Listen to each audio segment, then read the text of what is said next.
Good evening, members, ladies and gentlemen, members of the public and everyone. Welcome to Council tonight. As you know from your emails and previous advice, we are being filmed tonight and it will be on the YouTube channel tomorrow. I'm sure you'll want to watch it over and over again. So just before we start, we will be having two recorded votes, before I forget, under procedure 19E on items 9 and 10 as they are requirements. So we'll have those. We don't need to vote on that at all then. Apologies, please. Yes, Chair. Apologies tonight from Councillors Bower, Bright, Catt, Furness, Horton, Massey Bloodworth, Murphy, Purdy, Salt and Wild. Okay. Public participation there is none. Item 3, approval of the minutes of the previous meeting. That was held back in January, the 24th of January. I so moved. Seconded. All those in favour, please show. Thank you. I'll sign those later as a true record. Interest. Are there any interests tonight? We haven't been told anything beforehand. There's no interest. Thank you very much, members. Right. We'll move on to item 5 on our agenda, the corporate plan, and I'll ask Steve Cates to introduce that. Steve. Chairman, thank you very much.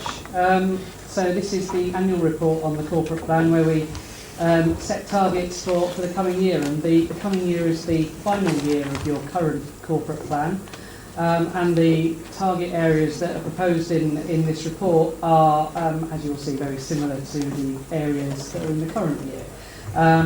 The areas are similar, the actual numerical targets are perhaps going to be slightly different depending on circumstances.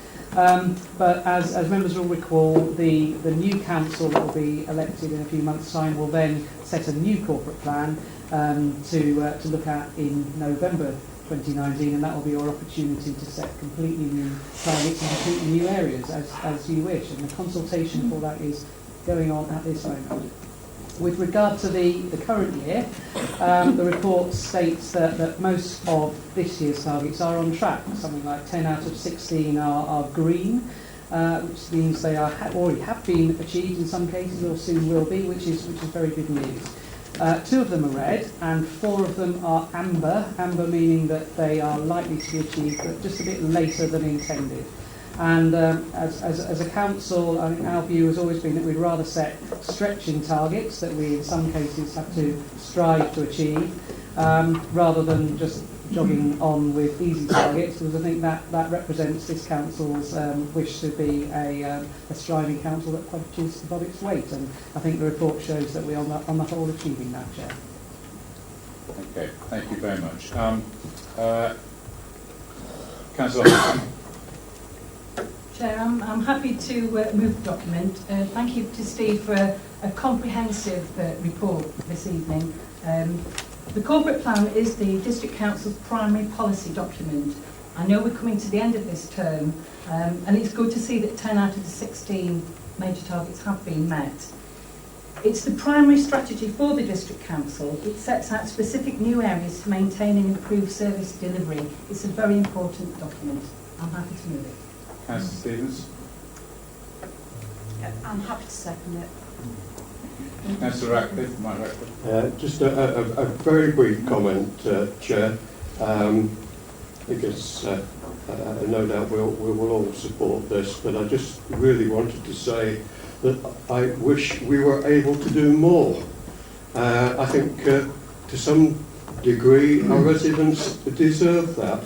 We may be a small council, but we set our targets high, and unfortunately this is a plan which is constrained by a lack of capital finance, and I'll say a little bit more later when no doubt I'm given the opportunity to reply to Councillor Rosa's budget speech.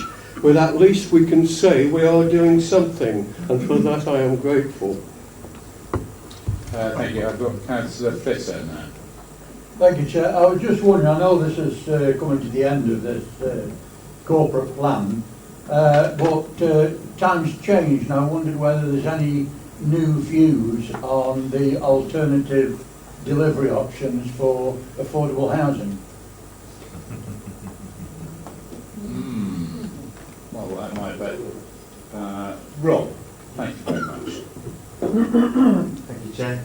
Well, the members of the commercial board will have seen that there's a paper circulated yesterday, which has a draft initiative in it, a business case to take forward a proposal to develop affordable housing. It's very much still at the outline stage, but yes, it's certainly something that we can put to members hopefully in the future once we develop further the business case. Councillor Pauly. Yes, I just have one question on affordable housing. There's a section on improved housing opportunities for vulnerable people, and it mentions a figure of 300.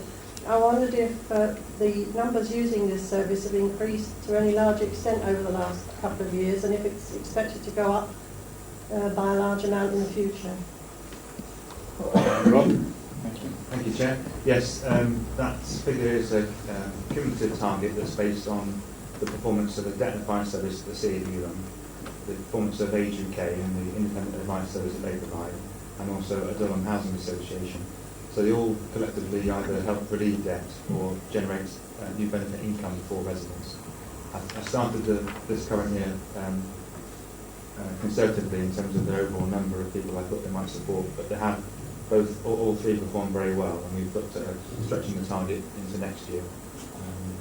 They are dependent on funding, and they rely on our support from the Second Homes Council tax and the homelessness grant.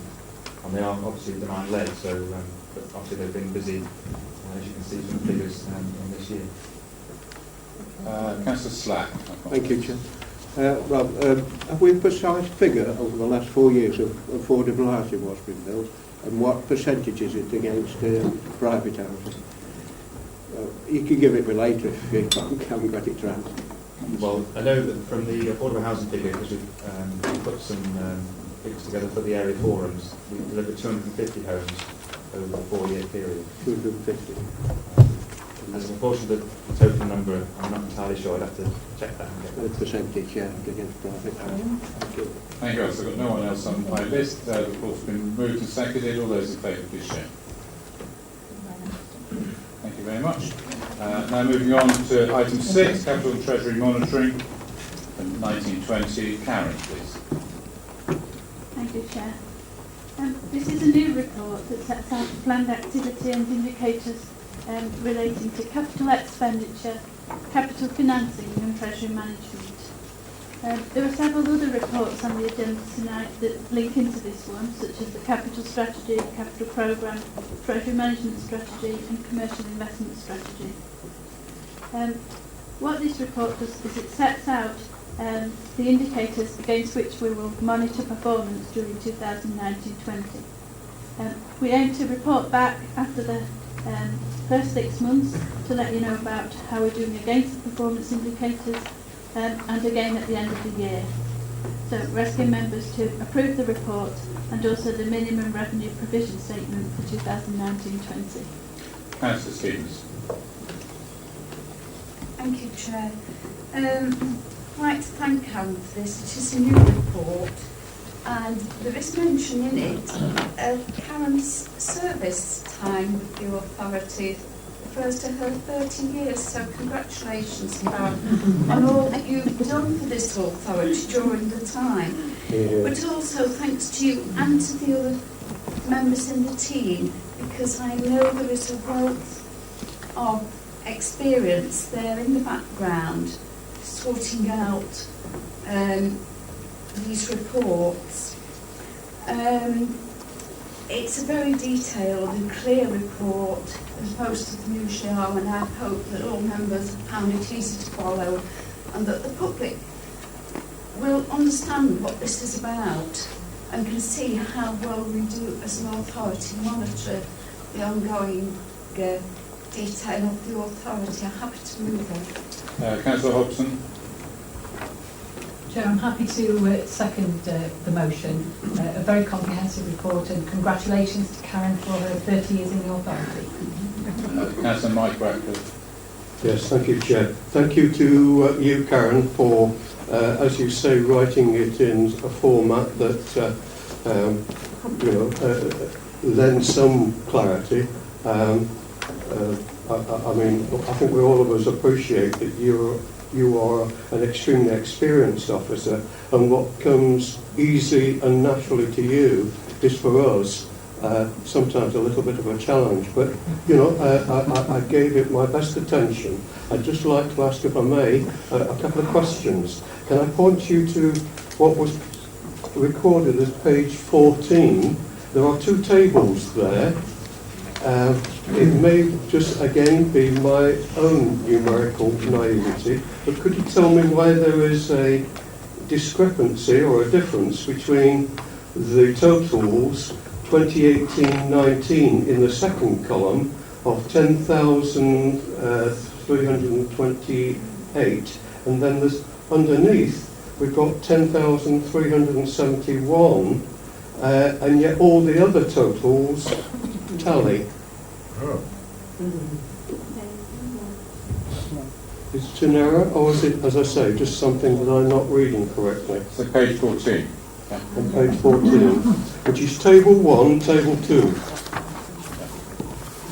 Yeah, they should tally. The figures should tally because one's expenditure and the other's financing. I suspect there's an error that we voted something. Okay, amiss it's just that when I saw all the others tallying, I thought there was perhaps an error. Can I just point out again for us to note, and indeed if anyone didn't particularly register it, on commercial activities within 1.4, I was really pleased to see the returns that we're making on the investments here.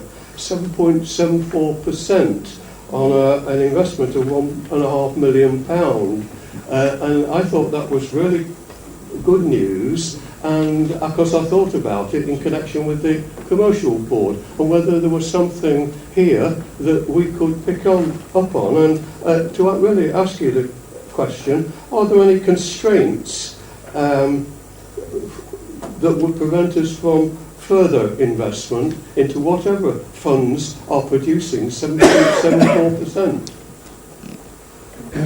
Well, the 7.74% is coming from investment property that we already own. So those are sites that we inherited that are let out for commercial purposes. Your answer about the constraints, to a large degree those are self-imposed constraints, depending on what level of risk we want to take, and those are reflected in a later report on the agenda about the corporate investment strategy and the commercial investment strategy. So we set the limits within those. Fine. Okay. Councillor Pawley, I think. Flitter, I beg your pardon. Thank you, Chair. Well, at this time of year, I've always thanked our financial staff, and it's been said tonight that that praise is well worth its weight in gold, because the commitment of our financial staff here has always been paramount. The professionalism that they've shown, and I'm glad to see that Karen spent the 30 years here and kept us on the straight and narrow. And I think that led me to look at this. On page 18, it talked about knowledge and skills, and that this council employs professionally qualified and experienced staff in senior positions, and well worth they are in making capital expenditure, borrowing and investment decisions. Something that I've always said and I've always contested when we pay thousands of pounds out for consultants, because as one, I believe that our staff are capable, and I've got full confidence in them on that. However, I would just like to question, when it looks at the capital programme, financing, whatever you put on this, over 2021, 21, 22 in the years to come, obviously that is continually falling. And I just wondered, has that got any effect, or will it have any effect on the new commercial board, or are these two things completely separate? They are linked. The reason the capital expenditure is falling off in later years is that we haven't come up with projects yet for some of those later years. So the later years of the programme just include things like the regular replacement of IT systems, replacement of vehicles and so on. And they don't include a lot of new projects that tend to be planned within a 2 or 3 year time span. So that's why it's reducing. It is linked to. It's linked to. Sorry, what was the second part of the question? There is the commercial board. Yeah. Is it linked or are they completely separate? They are linked because if the commercial board was to approve an investment in a certain area that resulted in capital expenditure, then we need to put that capital expenditure in our programme. So that will rise. Thank you. Councillor Pauline. Yes, I'm just trying to find my, excuse me, I'm just trying to find my way back to the page I was on. Page 15. Right, page 15, there's a table on there about capital receipts. There's a page, on page 15 there's a table about capital receipts. And it shows asset sales of £300,000. I can't quite remember what it is we've sold. Could you give me any idea what it is we've sold? I suspect, I'm not certain, but I suspect the vast majority of that relates to the capital receipts we received for the right to buy sales from the former council houses. Because we still get a share in that. Thank you very much indeed. Yeah, I've got nobody else on my list. It's been moved and seconded. All those in favour, please show. Unanimous. Thank you very much. Now we're on to the strategy for capital. Karen again, please. Thank you, Chair. So this report seeks approval for a capital strategy for 2019-20. In the past, we've had a capital strategy, but it's been part of the medium-term financial strategy. So members might not remember it as a separate document. The current guidance suggests we should have it as a separate document so that it's given more prominence. What the capital strategy does is it sets out a framework for our capital expenditure, which includes how we plan that expenditure, how we develop our capital programme, how we prioritise things within that capital programme when we've got scarce resources, how we make sure we've got adequate sources of finance to fund the capital programme, and how we manage and monitor the delivery of that programme. So I'm asking members to approve the capital strategy. Thank you. Councillor Stevens. Yeah, well, I'm happy to move the report. I mean, once again, it applies with best practice and government guidance. It's easy to follow. The highlighted headings make it very easy for members again to pick up on various sections within it. So, happy to move. Okay. So I'll find a seconder, Councillor Morley. Yes, thank you, Chair. I echo those thoughts and I'm happy to second the motion. Thank you very much. Councillor Slack. Thank you, Chair. Karen, I've noticed that the officers are monitoring the community infrastructure levy. Is there a possibility that this could in future be back on the agenda? Or is it just general monitoring? Well, Steve Cates to answer that one. Councillor Slack. Chairman, yes, we're continually monitoring the situation with regard to developer contributions, and it is possible that at some time in the future a community infrastructure level might become viable, although it isn't at the moment. What we are planning to do is to bring the developer contributions document, which is mentioned in this report, and the next available committee where we'll be able to bring a draft for approval for consultation will be in July when the new council is sitting. Thank you. Okay. Councillor Flister, please. Yeah, thank you, Chair. My question was related to that, but it was on the 106 agreements and how we're actually going to enforce that. And I think it would be very interesting to see this new document coming out where we can tackle that. Yeah. And so developers aren't going to walk away owing money and the infrastructure gets left. Councillor Mike Radcliffe. Yes, thank you, Chair. I'm asking what is, in a sense, a bit of a rhetorical question, I think. But one of the disappointments within this paper was, for me, the item just again confirming that we had, to some degree, surrendered our community infrastructure levy for obvious and well-known reasons. But it did cross my mind as to whether or not there would be any realistic expectation of that being redeveloped or recreated in the next 4-year term.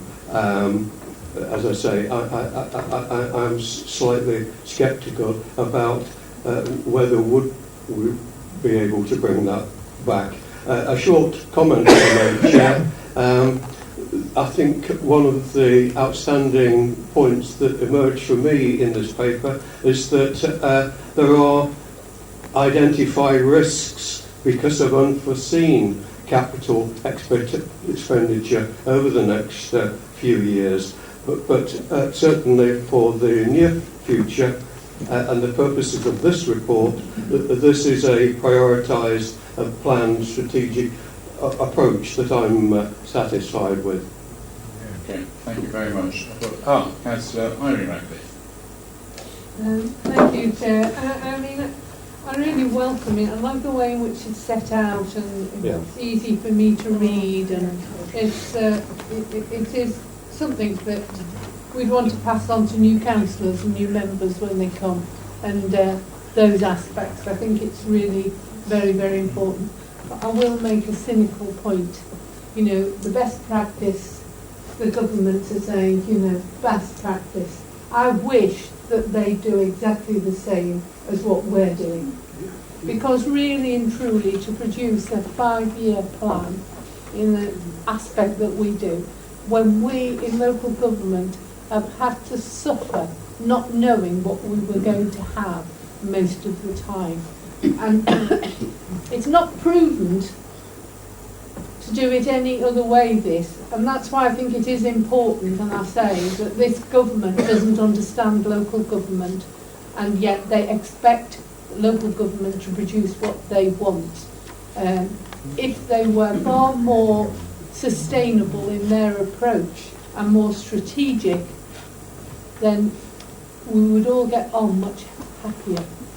Thank you. Thank you very much. I've got nobody else on my list now to be moved and seconded. All those in favour, please show. Thank you very much. Item 8 has capital programme. Thank you. So this report proposes a capital programme totalling £10.8 million, covering 2018-19 to 2022-23. Bids for new projects are set out in paragraph 1.2 of the report, and the full details of the programme are given in Appendix 1. Appendix 2 provides details of potential future liabilities which are not yet in the programme, and they total £2.5 million. However, this includes £2 million for waste vehicles that might be required under the new contracts. Paragraph 1.6 of the report explains that the Council has sufficient receipts and reserves to fund this programme and to fund the potential future liabilities, but after that there'd only be £500,000 left at that stage. Happy to take any questions. Councillor Rose. Well, Chairman, I think we have to be thankful and appreciative of the fact that as a relatively small district council, we've got a capital programme over this period which exceeds £10 million, and I think that is quite an achievement given the circumstances, and certainly better than other authorities in the vicinity. So I think we have to be pleased that we are maintaining the capital programme, and I'm sure with the help of the officers and the members we will continue to do that as best we can. And certainly mention has already been made of the commercial board and the activities it will be involved in. That will certainly be relevant to that, giving a return to the authority. So I would like to move the acceptance of this capital programme. I think it should be welcomed. It is positive, and it's nice to see something as positive as this, given the present financial circumstances. I wasn't going to rise to Irene's political remarks, because I hadn't got onto the political stance yet. I don't normally anyway, but as a cynic, I just think that no government understands local government. I've yet to find one in all my 40 plus years in local government. It's been the same complaints from councillors in this room constantly, and I just have a strong suspicion it won't change. Councillor Hobson. I'm happy to second the motion. I'd agree with everything that Councillor Rose has said. I think for a small district council to have a fully funded programme of £10.8 million is excellent. Councillor Martin Bertha, please. Is your mic working, or is there another one? Thank you. Thank you, Chairman. Yes, I'd like to applaud the capital programme as it's proposed, but I'd like to address particularly the potential future liabilities not in the draft programme. I don't know what happened before 3 years ago, but some of these assets probably would have been on the list if it had existed more than 3 years ago. There's Ashbourne Bandstand, for instance, and the Matlock Station House, which are still on this list, and the issues there, the serious problems there have not been addressed. I've done good advice that the Ashbourne Bandstand is on the verge of collapse. 2 shelters in the Ashbourne Memorial Park have been demolished already. I'm conscious of the fact that the Ark, which is supposed to be this council's flagship leisure centre, but it's not very accessible on foot, which is something I pointed out when the leisure centre was built. So it's never been properly made accessible. But I might just add that thanks to my wife as county councillor and my efforts as well over the last 30 years, at least the footpath from Mayfield has been improved now and resurfaced, so it's a lot better for people to access that leisure centre on foot, which is what we want to encourage really. We don't want to encourage people to drive to leisure centres to then go on fitness regimes, then drive back home again. They should be walking or running to the centre, and it's not very accessible on foot because of the state of the footpaths. And I see that they've been deferred for the time being. The station house in Matlock is also in a poor status of poor state of repair. I understand that the tenant is very happy about, long-standing tenant isn't very happy about repairs being carried out inside the house, but I'm sure some of the external repairs could be carried out, so at least the building looks more presentable to the public who are accessing the station and the bus station as well. Visitors to Matlock need to be impressed by council-owned buildings as they visit the town. So I am concerned about that, and I suppose I could also point out all these play area toilets, which would have been on this list probably, but thanks to the town council and their cost, which is quite considerable in terms of reinstating and repairing this building. That's thanks to them and other parish and town councils up and down the district that some of these buildings are now being saved. Amen. Facilities being retained to the public. So with those sort of provisos, obviously I would applaud the capital programme, but these are the things which I think should be on this list as priorities if they've been on the liability list for so many years. Thank you. I've got Councillor Mike Radcliffe, please. Thank you, Chair. I think Councillor Burfoot is making essentially the same point that I would make. I think the report obviously deserves credit, and I think we should give it a welcome, but I think we should also be cautious that we're not too self-congratulatory, because there are things in the report I think that we do need to note and be aware of. I think quite I would say that Karen has quite rightly pointed out that whilst this is a funded capital programme, nevertheless much of that money and programme is on enhancement and replacing existing assets, and that if we're not careful we're not going to have any money left for or to have money for very little by 2022 unless our commercial board starts to produce things, or indeed whether we're able to generate a higher income. So it seems to me that, as has been mentioned a number of times before in other forums, we need to note that we have potential future liabilities and make provision for them. One of the things that is still, I'm still waiting to see some concrete investment for, and you'll be unsurprised to know what it is this creation of the permanent traveller site. You know, where's the costing and setting aside of that money? That is something we are absolutely bound by within any future development programme. Let's grasp it and put that money there so that we know it's not going to rise and take us certainly financially by a financially inclined surprise. Councillor Fritter. Thank you, Chair.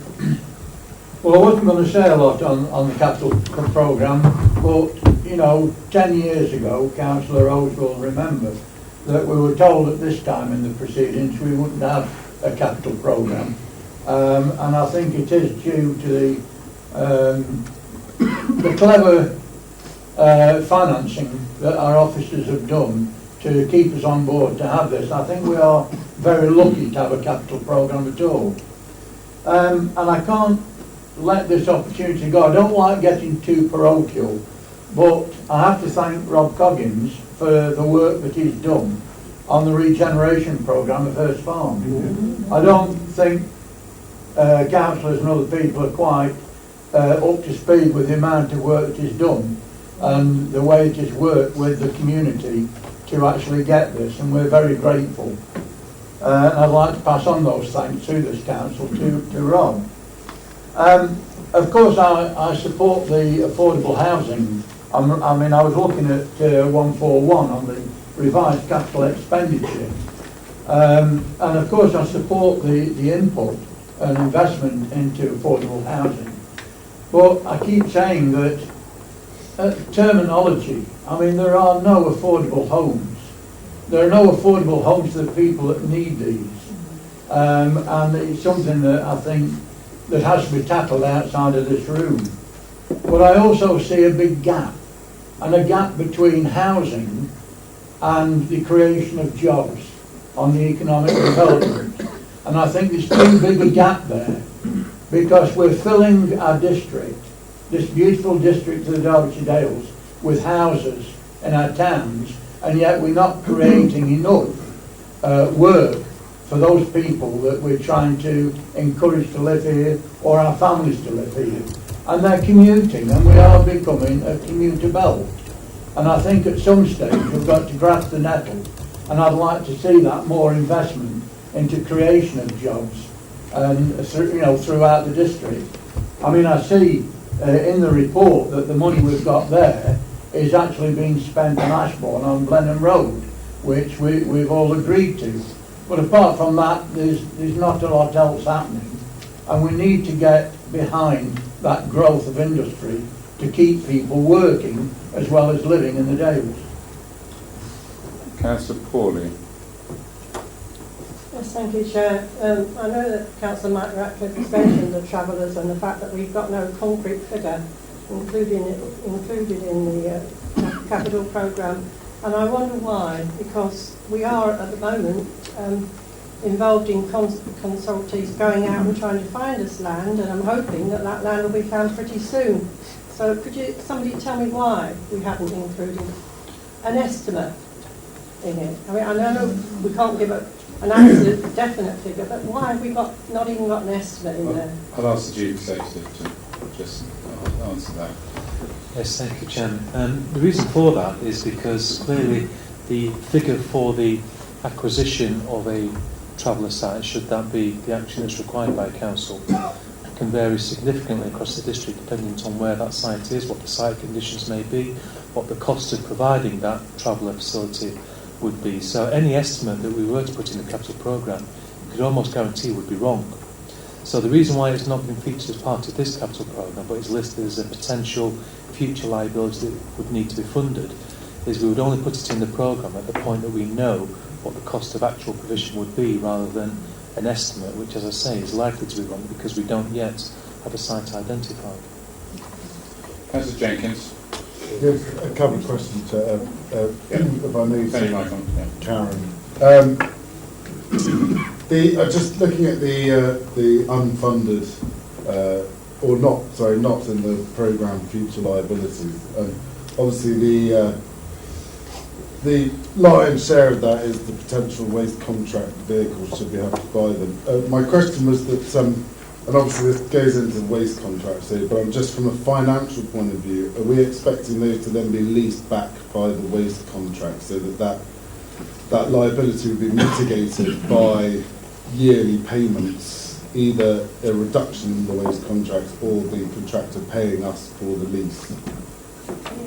The way we're designing the waste contract is that the bidders will have the option to either ask the council to provide the capital finance for vehicles, or show us the price that they're going to include themselves if they supply the vehicles. Now, the soft market testing that colleagues, including Steve, have done has indicated that most bidders would prefer the council to provide the capital finance. And we know ourselves that that's likely to result in a lower overall cost.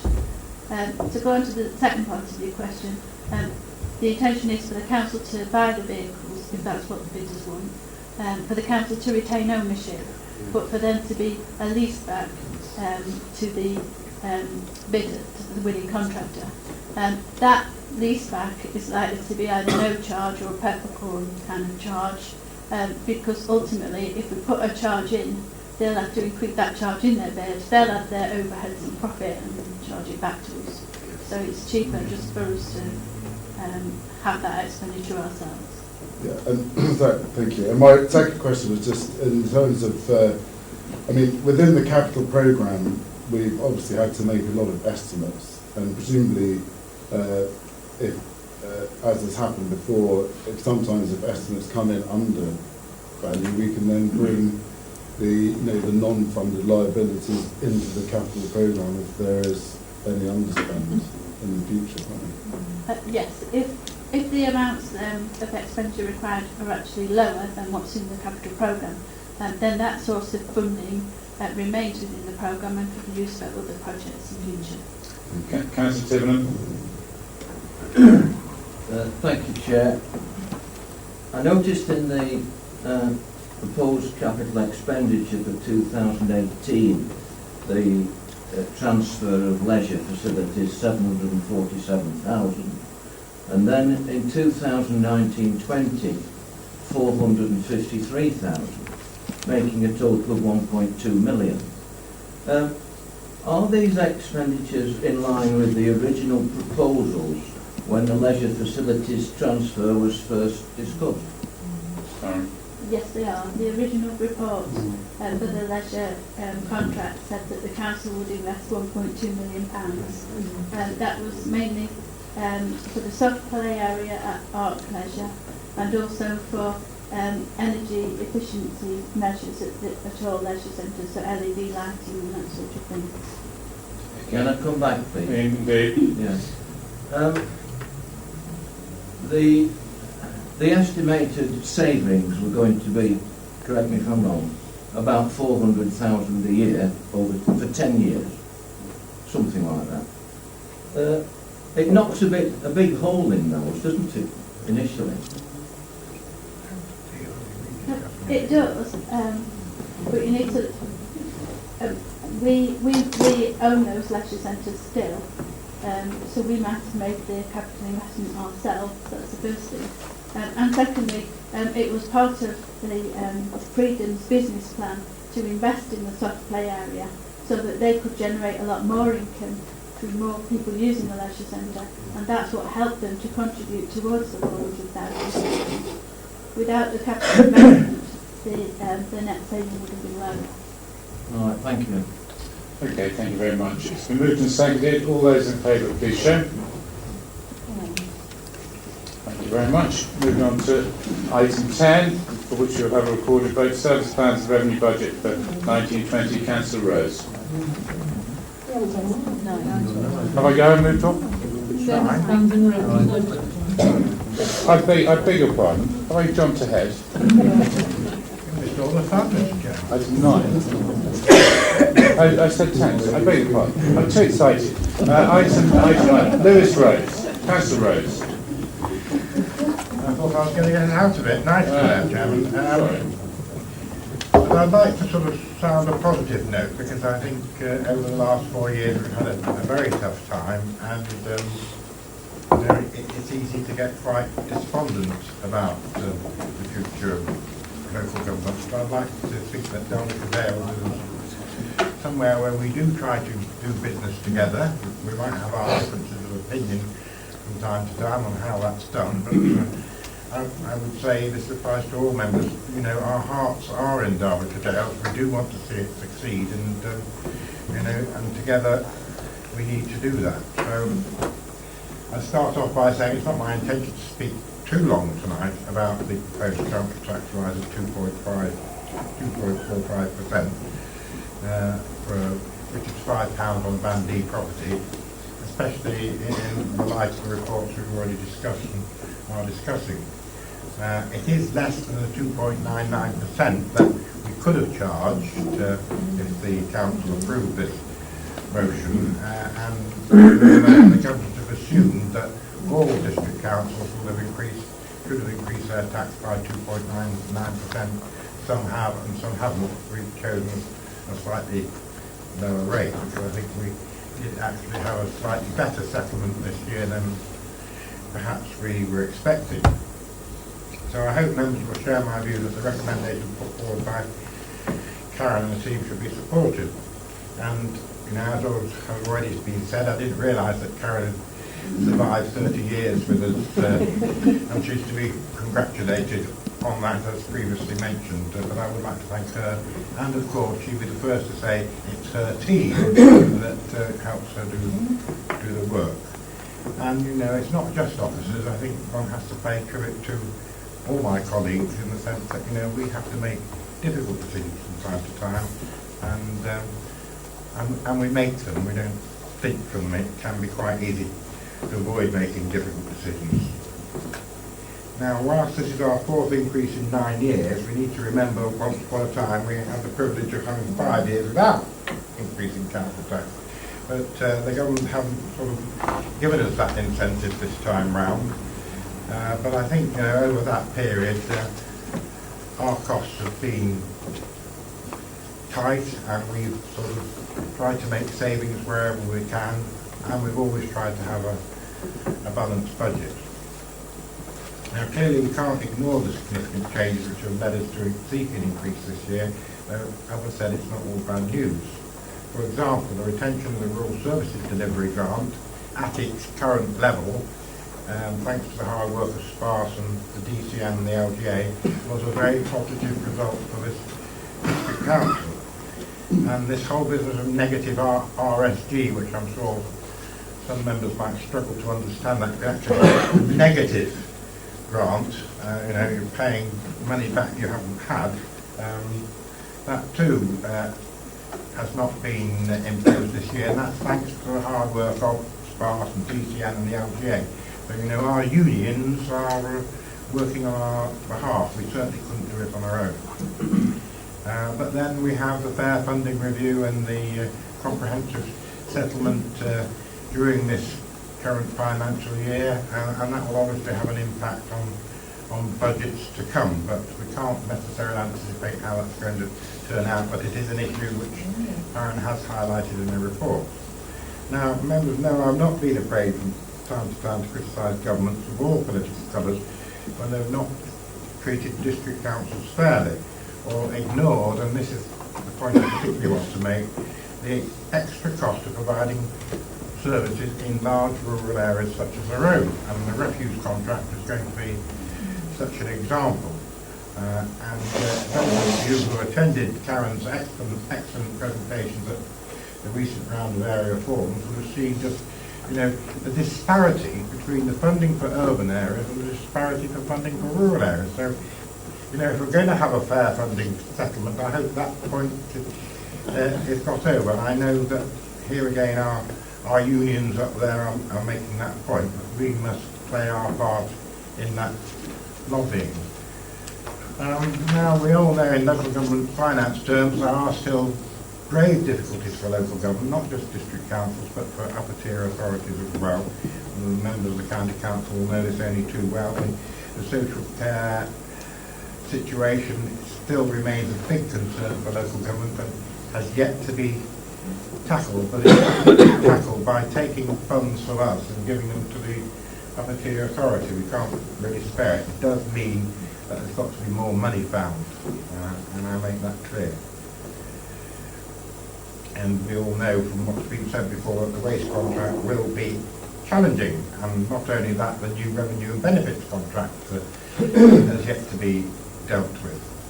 We've seen that business rate retention needs to ensure that rural districts are treated fairly, and we want to make sure that in business rate retention it doesn't all go up to the upper tiers and we don't get our fair share. So it was a shame really that Derbyshire was not included in the business rate pilots for this next year, but it was helpful during the current year, there can be no doubt about that. Now, I'll mention this deliberately, and it's already been mentioned by Councillor Ratcliffe. I'm hardly surprised that, one of the big issues that this council will face, and it came up under the discussion of the council programme, is to find a permanent site for travellers. Whoever's in control of the council has got to grasp that message. And we all know it's not going to be easy. It's going to be extremely difficult finding a site. You'll find the money, there's no doubt about that. But then, there'll be a planning process, an objection process, and all that goes with that. And we've all experienced that. We all know what it's like. So I wish those that make that decision in the future all the courage and strength that they will require to do that. And we must be united in trying to resolve that problem. We can't duck it. But there's no room for complaints. See, as Karen's report made clear, we're very conscious that the amount we receive in future years continues on its downward trend, slight improvement last year, thank goodness. So we must continue to try and find savings where we can.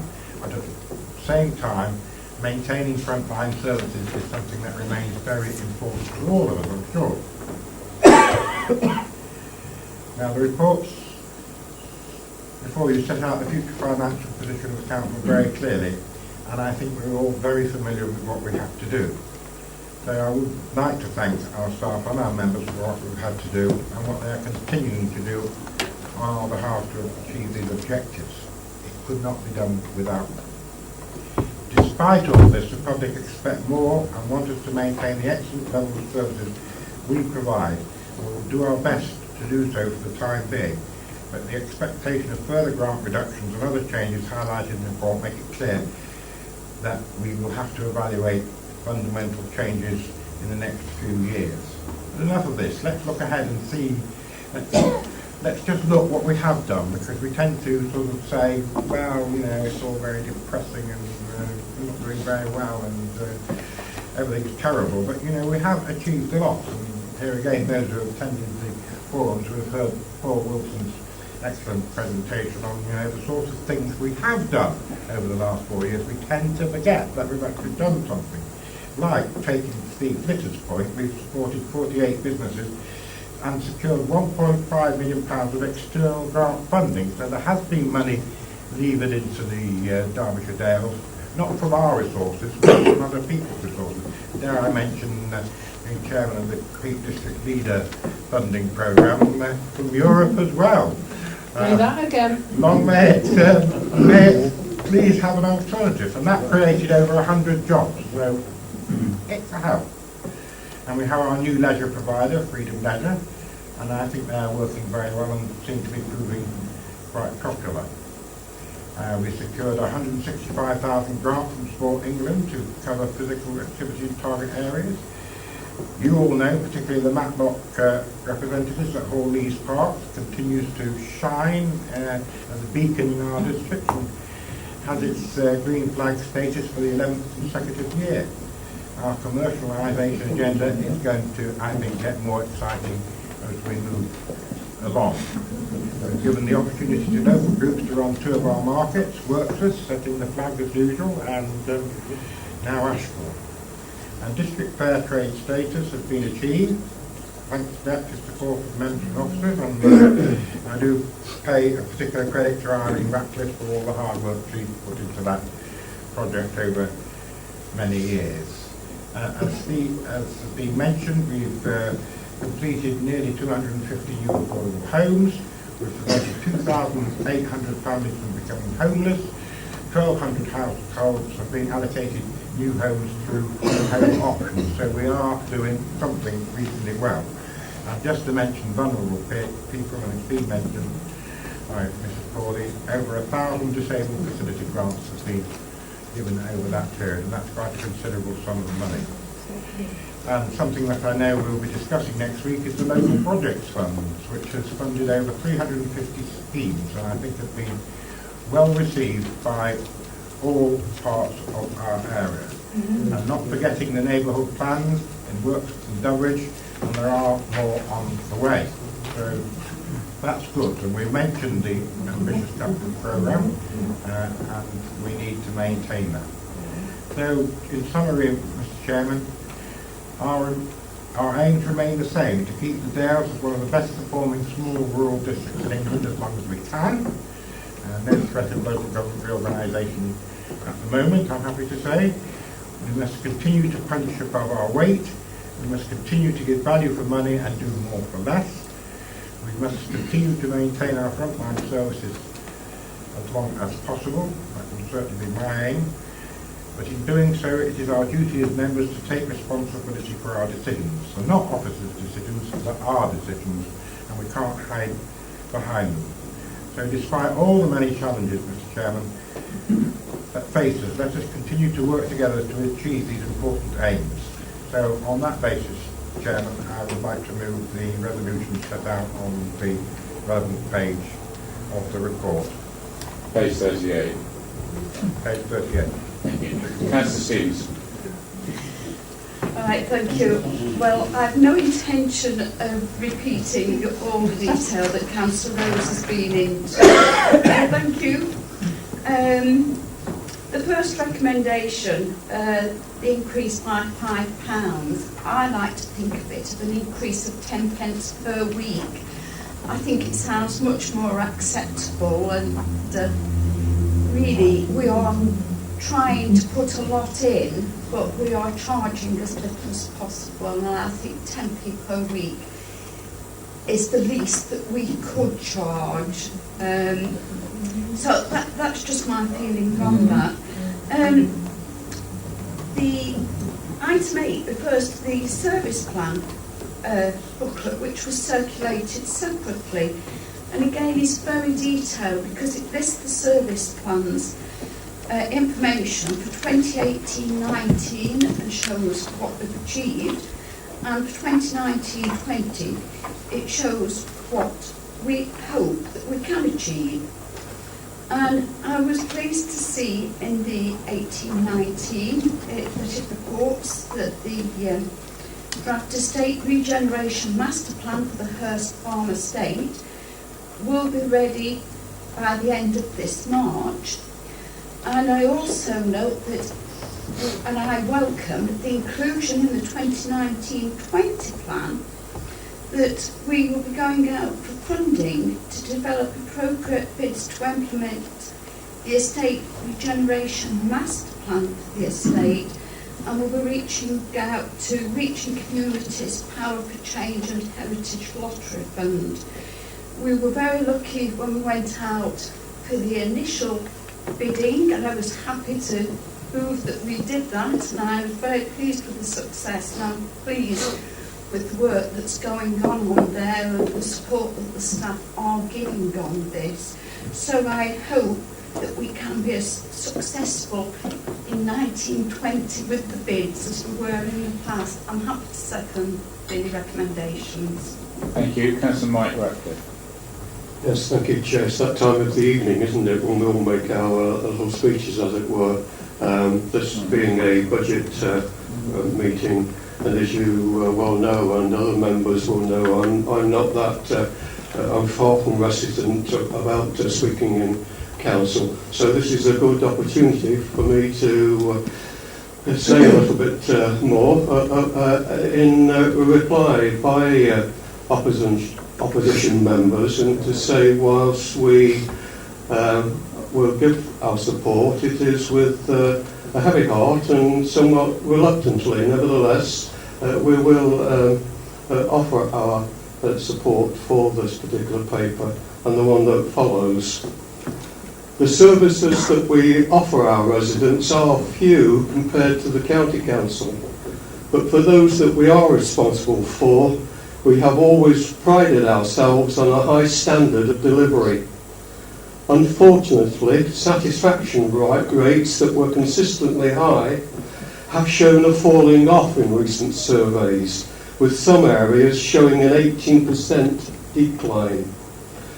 Although we have not had the misfortune to make service cuts, the schedules and standards of delivery are suffering as a result of cost-saving measures. It is important to note that the small number of services that we do offer are among those that are added to those provided by Derbyshire County Council, which in turn make for the sort of communities that residents want to live in, safe and secure, with clean streets and regular waste collections. But this small council cannot continue with year-on-year funding reductions from government grants without asking where is the money going to come from to allow us to provide the service and investment that our communities demand. Any council tax increase is always a contentious subject, and particularly on the threshold of local elections. Of course, the income derived from council tax can never of itself fully fund the spending budget of the council, but it is a substantial part, and perhaps it is time to be upfront with the electorate and explain why additional income for the council would be beneficial and produce direct returns which could be derived from it. For example, we could make significant improvements to parks and playgrounds. Local development investment could be made to assist our market towns.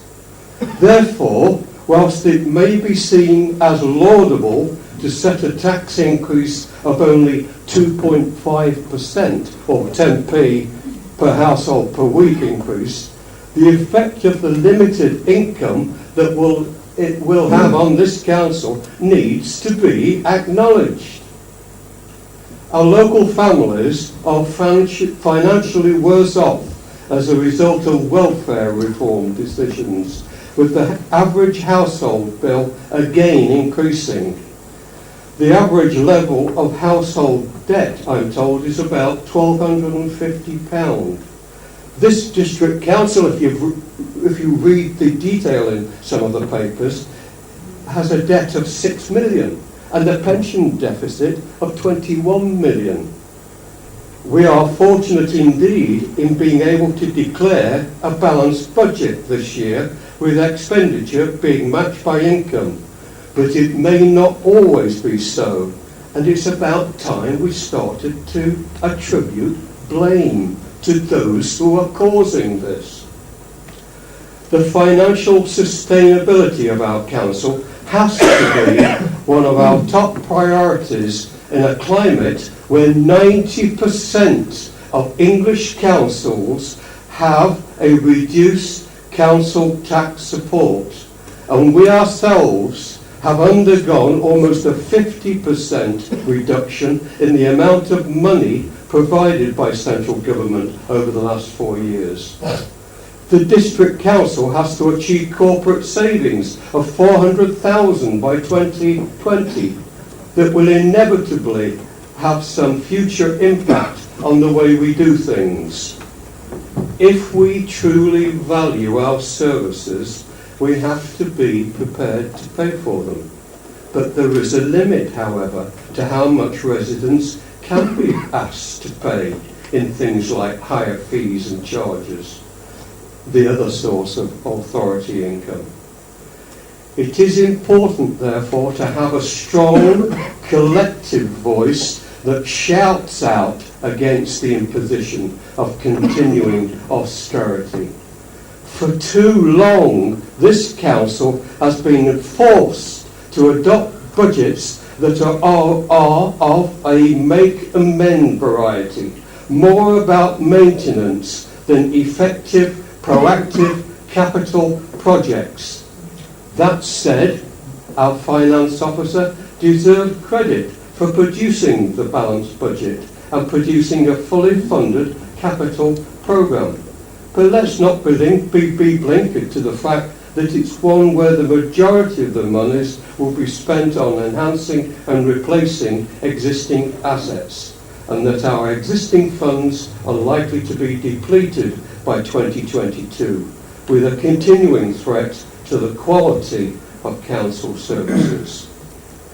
We are being pressurised into being more self-reliant, and to that end the council have created a commercial board to form a limited liability partnership.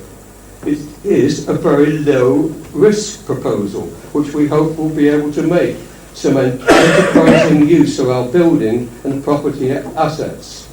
Incidentally, it's pleasing to note that our commercial investment programme of itself has brought about high yields. And we have some £569,000 available for commercial investment projects. And I'm also pleased to say that we've created a funding uncertainty reserve for 2019. All of us, though, no matter what political persuasion, join this council to act for the betterment of our residents and communities, to be proactive, visionary, and indeed at times creative. What has happened over the life of this present council body is an entrenchment, an inward-looking, financially defensive posture that tries to produce the most for the least cost, and for that I am greatly saddened. Thank you. Can I have Councillor Strickler, please? Thank you, Chair. Well, I'm not going to try and compete with Mike. I think he made a very good speech there. I don't agree with everything that he said, but I was somewhat disappointed tonight in the leader's budget speech because it didn't really go into great detail. Tried to live off the things that we have done over the past 4 years. But I would like a little more detail. But I mean, if he'll remember years ago, our budget speeches and replies used to take about 20 minutes each, and we used to have good arguments. We used to have a good debate. I'll time you tonight, by the way. Yes, well, I'm going to be very brief tonight because there's not a lot to shout about. And Mike is right, 2.45% increase. Well, we can't do anything else but support that. And a lot of other items on the recommendations just follow suit. Yeah. But he's right, we all have to think about this. It is election year this year. I wasn't going to make a big thing about that. But that's why the rates are kept down. We'll see in future years whether we keep to that or whether they suddenly go up. Because one thing that was said, and I do believe that it is foolish, to try and put a budget forward that is anticipating what may happen or what may not happen in government circles. I think we have to make a budget on the facts that we have and what we know, and then we can make our alterations after that. And another thing I do believe is that the aim should be to provide a first-class service to the residents of Derbyshire Dales, regardless of our politics, and the aim to remain one of the top councils, local councils, is credit. Don't agree with everything that we're doing to achieve that, and that's of a political nature. I certainly don't believe in budgets where it is a spend, because I think you've got to have some reasonable outlook on other people's money, how you spend it, and how you make contributions. One thing though, I did have to smile a little bit when Councillor Rose said that, he made a point that the decisions in the budget and the policies are members' decisions. For a long time we've had the thought that they may be officer-led, because I've said before, officers are good at guiding us into the realms of keeping the council in the position it is. But nevertheless, I do worry, because we are going to have to keep making savings over a number of years. And we've all seen what the cuts will mean, and the services are hurting those people that are more in need than those that are in more affluent areas. And it does worry me on the way that we're going to go, or the future council is going to go in resolving that matter. As I said before, we will support this budget because of the 2.45, because I think we have to in the position that we're in. I don't think we've got a lot of choice. So making big political points at this stage, I don't think is right. So we will give that support, Chair. Thank you. Councillor Botham. Thank you. I've just got one question actually about recommendation 1. Will the level of council tax set allow this council to function with no further service cuts or decreasing levels of service in this financial year, please? Yes. This level of council tax helps the council to balance its budget for 2019-20. Okay, Councillor Swindell. Thank you, Chair. Those members who've had the privilege of sitting next to me in committees over the last month have probably heard my horrendous cough. If it starts, I'm going to stop talking. So, but first of all, Chair, just like to say, I came with ideas in my head of what I want to say tonight. I don't come with anything written down. I've done it as we've gone. And I wrote things down and was thinking about things, and I thought, crikey, this is depressing. Councillor Rose then lifted me up a little bit, and then Councillor Ratcliffe balanced me back out. So I'm going to try and go somewhere down the middle. But what I am proposing to say, if I can get to the end of it, is I'm saying this as an independent, and I hate budget meetings. Even when I was in a political party, I didn't want to get party political about it. When you're raising taxes and charging people and things, I don't like doing that. It should be on practicalities, pragmatism, full stop. And what I'm saying is, even though what I'm going to say is a bit despairing, it is absolutely no attack on any political group, any political council, certainly not our officers or our chief executive. I sometimes think he probably thinks I've got it in for him, but I absolutely have not. I think you're a great chief executive who's hopefully looking forward to the next 4 years on the council with you there. One of the things, I don't like to single too many officers out, but with a lot of what Councillor Rose was saying about the positive aspects, a lot of it was around housing. And that is something I completely welcome. Housing should always be our top priority. And I think the reason we do so well with housing is that we have a bloody marvellous housing officer on this council. Well, all of our officers are great. and I think other councils would be quite lucky to have them if they could. But what the 2.5% is the increase that's before us, and I agree with what other councils have said. It's £5 over the year. It's 10p extra a week for abandoned property, and that is something I can live with as our district. I speak to a lot of people about the council tax meeting, from my own ward and beyond. Believe me, it's been the subject of work for the past few days. And they can stomach that. But I think, looking at the bigger picture, we've got to focus on what we're doing tonight, but it's also what is happening across the board, because we're only a very small element of that council tax increase. Across the board, parish councils included, it's going up. Parish councils are going up quite dramatically in some areas because they're subsidising or paying for the services from the district council. So people, although our part is quite small, they are going to get hit again, and it's the year-on-year hit that is starting to affect people. And when we get the reports about satisfaction rates, so I completely agree with Councillor Ratcliffe that they are starting to drop on the reports. But from what I hear on the ground, when I talk to my residents and further afield, is it's a very bleak picture and a lot of dissatisfaction.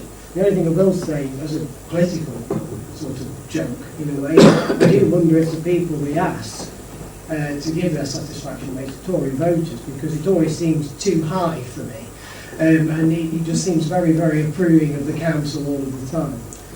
But what it is, we all hear it. For those councillors on here who do get embedded in the community and really do work, we hear people saying that their communities are looking drab. The streets aren't getting swept. Grass isn't being cut. Simple little things like that we've had to cut back on. Charges are going up across the board, and even up towards toilets closing and so on. Going up to County Hall, they're reporting potholes that don't get filled when they do. It's naff, streetlights out for months on end, and gullies don't get emptied. It's the simple little things like that that just aren't getting done and make people think, why is my council tax constantly going up and I'm getting less and less and less? And if we were a business or a service people were paying for that was not in the public sector, they would have packed up and gone somewhere else and found somebody who was going to do it either to the service they're paying for or for a lesser amount. So they feel as though they're paying more, getting less. And it's not our officers' fault, it's no council fault, it is not a fault of the controlling group. It's successive governments cutting our grant funding year on year on year. And the reason they do it is it's too easy for them. They chuck the burden out of the Westminster bubble and pop it down to the local authority. We take the burden, as we may do after we've increased council tax today. And I know Councillor Rose and officers and your team do fight our corner, and we're grateful for that. Well, the message just doesn't get home, and it keeps on happening. So the 2.45% I will vote for, and I will do with a heavy heart, as it's already been said, and I will be held accountable for it. What worries me going forward after the election, I mean, yeah, it is that despairing. I thought for a long time whether I wanted to come back. I have decided I will be putting myself forward, and hopefully I will be back. And the reason being is it's no good all of us sitting there and hoping this will get better. We've got to come back and fight and try and make a difference and make things work for our communities. The only thing I will say that worries me for the future of this authority is that when the Westminster bubble have finished playing party politics and some of them looking out for their own careers and actually deal with the Brexit issue, my worry is that the next thing they will come for is local authorities. As a huge cost-saving exercise to streamline things. And that makes me wonder, on the party note, whether these could be the last elections for Derbyshire Dales District Council.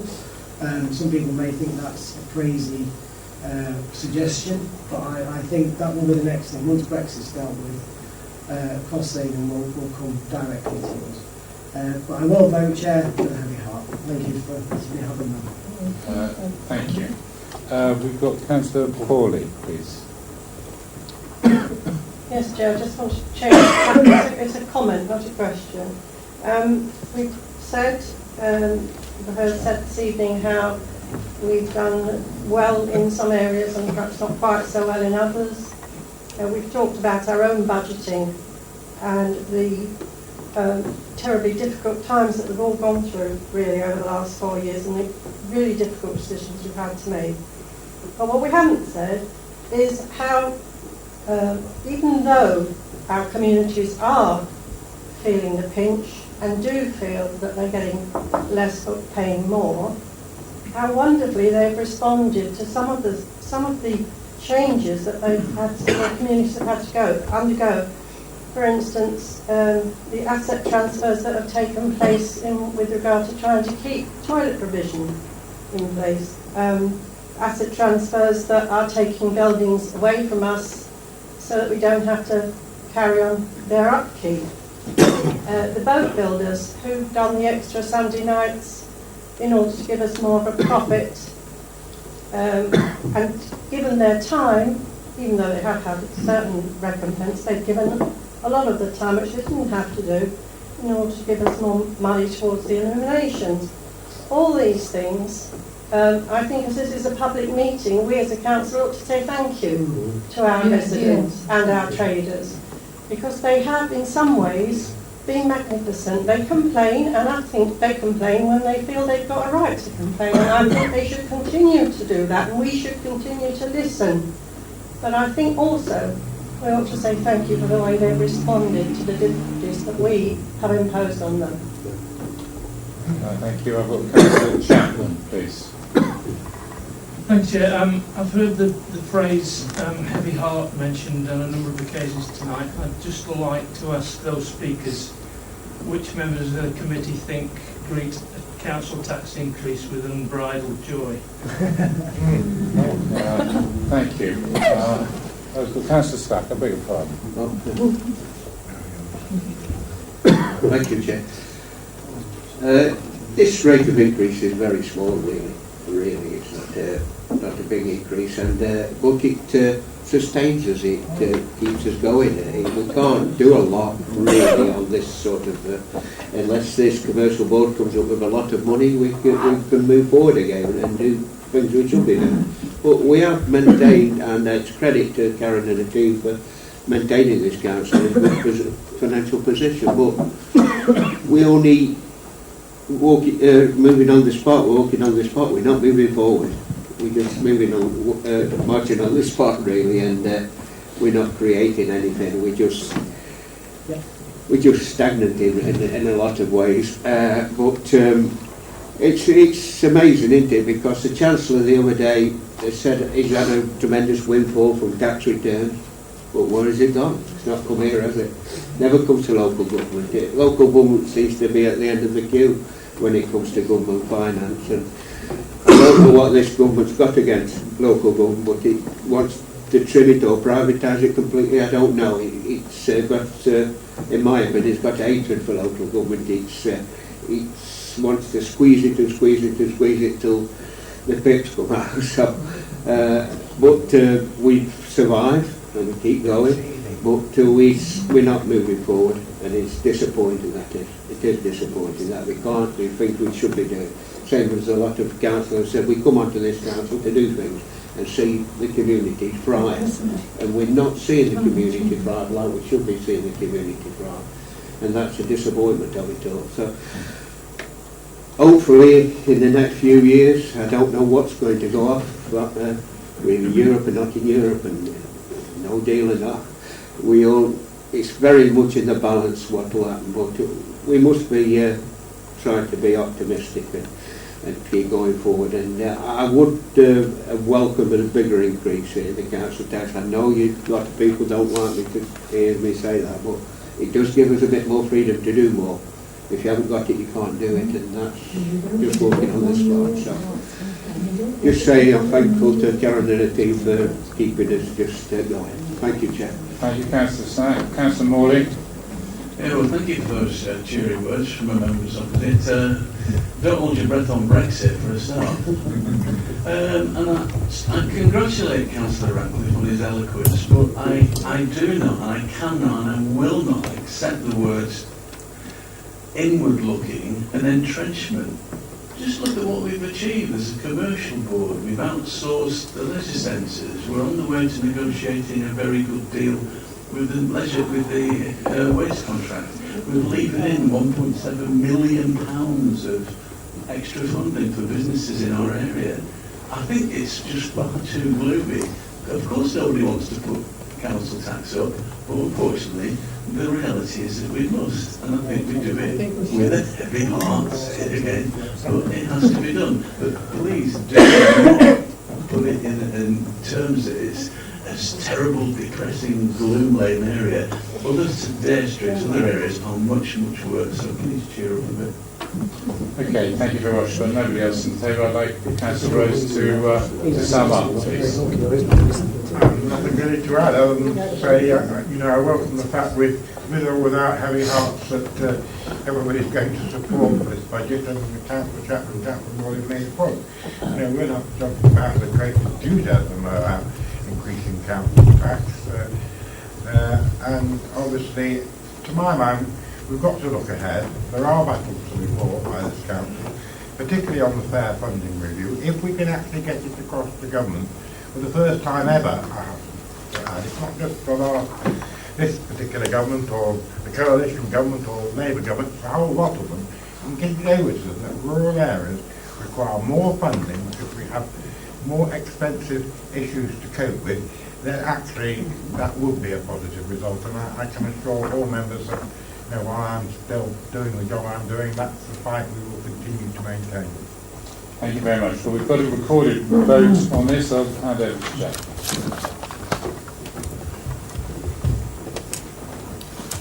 Councillor Atkin. For. Councillor Botham. For. Councillor Bull. For. Councillor Martin Burford. For. Councillor Sue Burford. Chapman. For. Donnelly. For. Anne Elliott. For. Graham Elliott. For. Fitzherbert. For. Glitter. For. Robert. For. Hill. For. Hobson. For. Jenkins. For. Monks. For. Morley. For. Hawley. For. Irene Ratcliffe. For. Mike Ratcliffe. For. Rose. For. Shirley. For. Slack. For. Statham. For. Stevens. For. Swingle. For. Tibbenham. For. And Tilbrook. Is that unanimous? Yeah. Thank you very much. And now we move on to 10 again. Once again, for there's no debate on this. This is just for setting the council tax setting. Before we move it, Chairman. Right. Second, Chair. We have to have a recorded vote.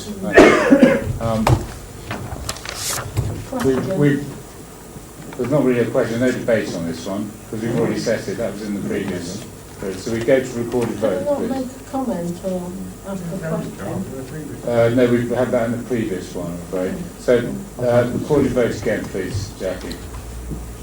Councillor Atkin. For. Botham. For. Bull. For. Martin Burfoot. Oh, but it's discussing there being no debate. Sorry, 4. Oh, yes.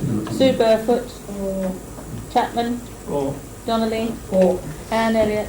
For. Graham Elliott. For. Fitzherbert. For. Glitter. Sorry, for. Froggatt. For. Hill. For. Hobson. For. Jenkins. For. Monks. For. Morley. For. Hawley. For. Irene Ratcliffe. Mike Ratcliffe. For. Rose. For. Shirley. For. Slack. For. Statham. For. Stevens. For. Swingle. For. Tibbenham. For. Tilbrook. For. Unanimous. Thank you very much. Okay, moving on to item 11, corporate investment strategy. Karen, please, page 61. Sorry, Chair, can we just clarify something? Because we're a bit unsure about why there was no debate. Because on that report, there was a matrix about empty homes, and comment needed to be made on that, which wouldn't have fit in the last item.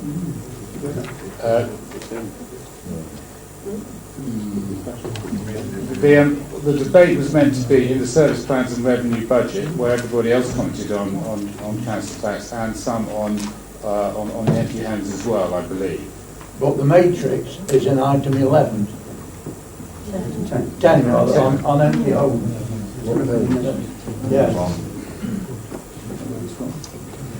As long as it's clarified, we can get the answers afterwards. But right, okay. I just want to make that point. Right, okay, thank you very much. We'll get the answers afterwards, okay. Can we move on now to number 11, please, corporate investment strategy? Thank you, Chair. This report asks for approval for 2 new strategies relating to 2019-20. The proposed strategies reflect government guidance and guiding principles set out by CIPA. The new corporate investment strategy is set out in Appendix 1. This sets out a framework to indicate the types of investment in which the Council might engage in 2019-20 and the financial limits for each type of investment.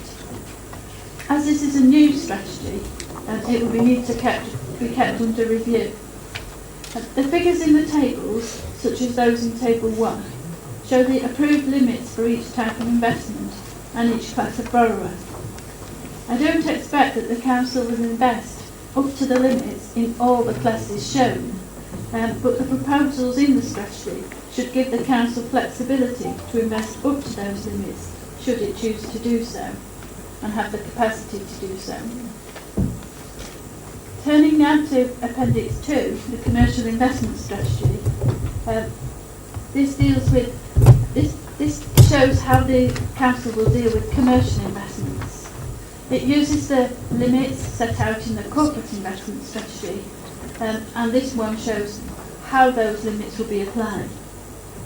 So with a corporate savings target of £400,000, one of the approaches that the Council has decided to take has been to become more commercial and generate investment income.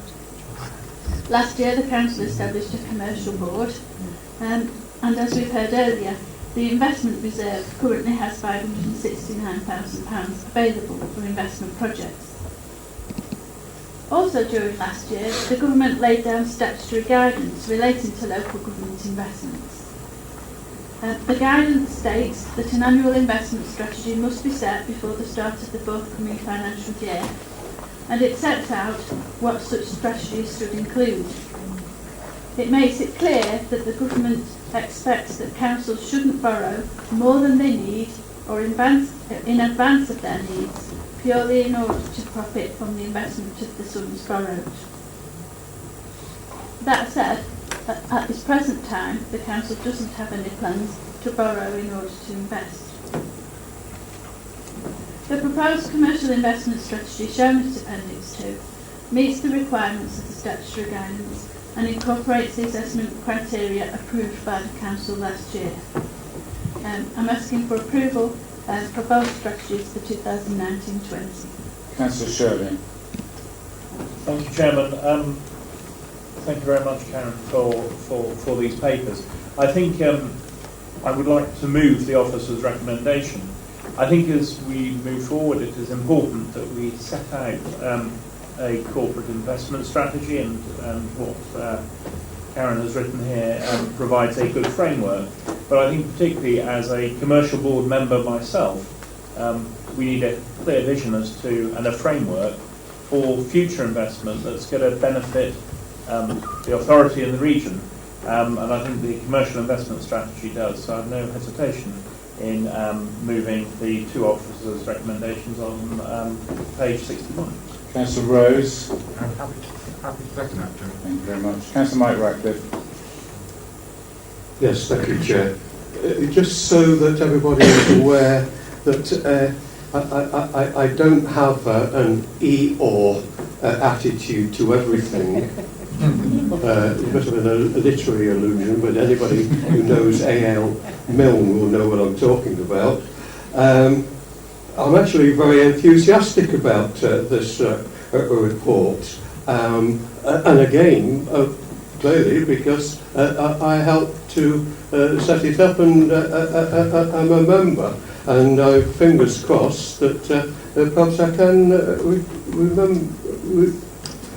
remain a member of it and do some good works for the future council. Nevertheless, I think you have to have a little bit of objectivity and acknowledge that actually whatever we do may prove to be a little too little and too late. But that's no reason not to adopt the proposals that are being put forward and to actually go forward as vigorously as we can. If I could make one request, and that is for members of the commercial board in the new council, and I think it's referred to in this report, that they be given copies of the asset register. I think was it within this report, Karen, as an appendix? Perhaps I'm thinking about I think it might have been in the asset management. Yeah, there was a list of a very good detailed list of all the council's property and land holdings, and I think it's incumbent on members of the commercial board to have that information there. So I just make that little request for the future. Thank you, Councillor Flitton. Thank you, Chair. Yeah, of course I support this, but I'm just looking at Appendix B and the matrix there on this item, and we go through the requirements of whether we pass or fail certain risk assessments. But it says that if it fails, you consider setting up an alternative delivery model. And I'm wondering if you can expand on that, on how you would go. So I'm particularly looking at further back in the agenda when we're talking about housing and we're talking about supporting county-wide projects and not knowing whether that involves financial input, whether it involves staff time, or what we actually get out of a partnership. So this item really reflects that thinking.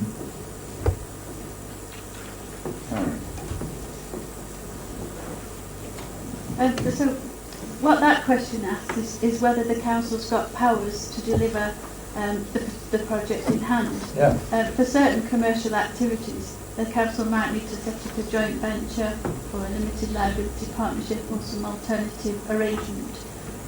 So what we're doing is putting in a test, if you like, to make sure that the council has the powers in its current form to do that, or whether it needs to set up another alternative form.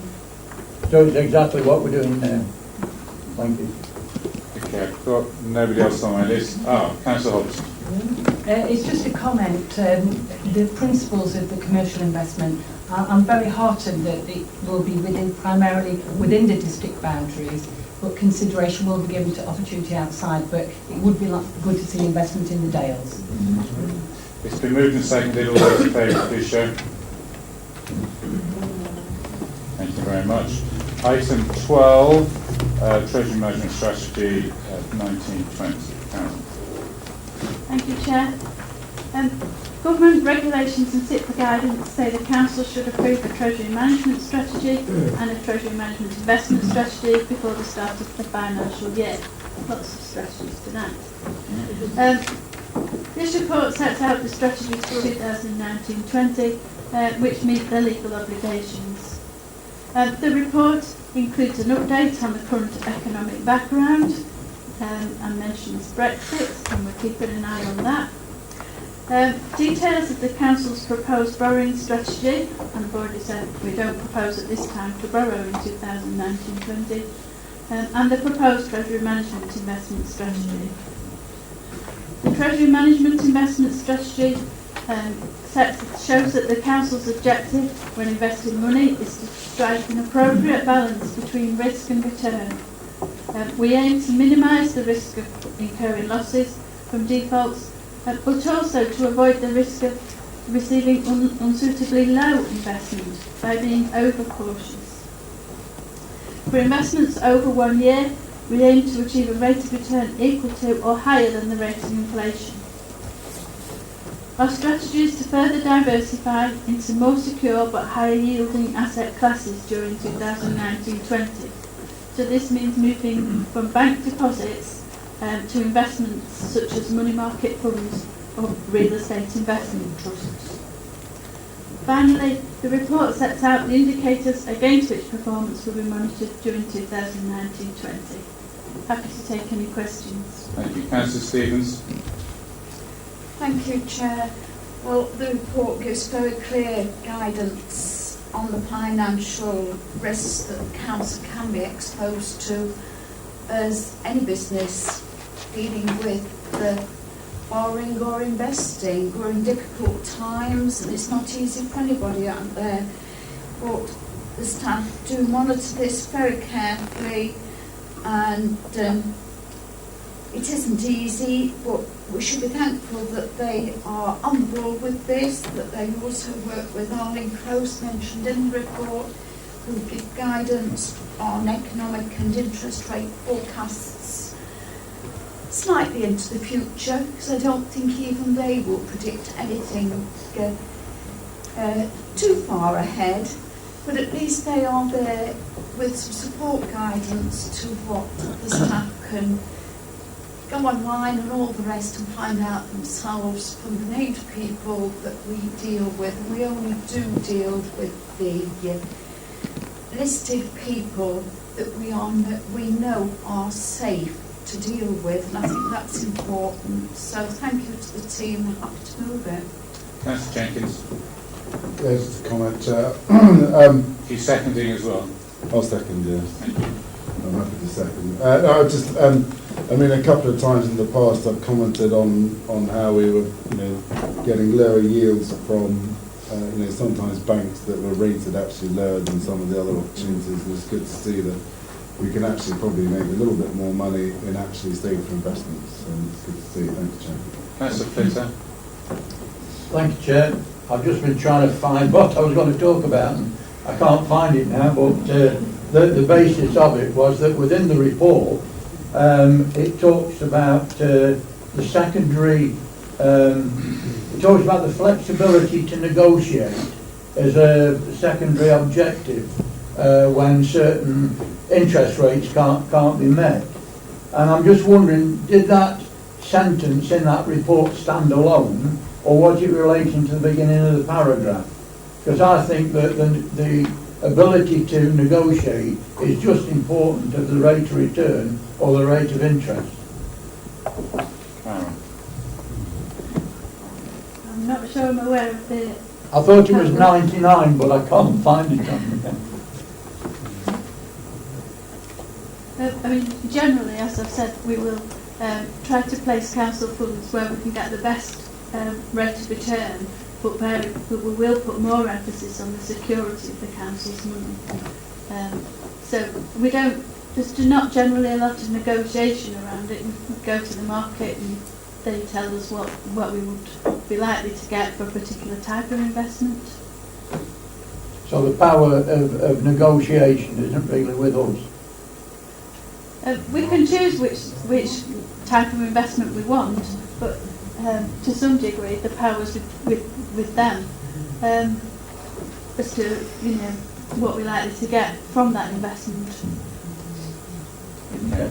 Thank you. It's been moved and seconded. All those in favour, please show. Thank you. Before we seal the documents, just to answer Councillor Fish and Councillor Burford's point earlier on the empty homes premium, if you want to sort of carry later, that's fine. But it was agreed at Council on the 5th of December that I think Councillor Shirley chaired, and this was to dot the I's and cross the T's on that proposal. Thank you. Sealing documents, proposal Councillor Anne Elliott. Councillor Helen Proggett, are you going to second it? Thank you. All those in favour? Thank you very much, ladies and gentlemen. See you next week, next Thursday. Thank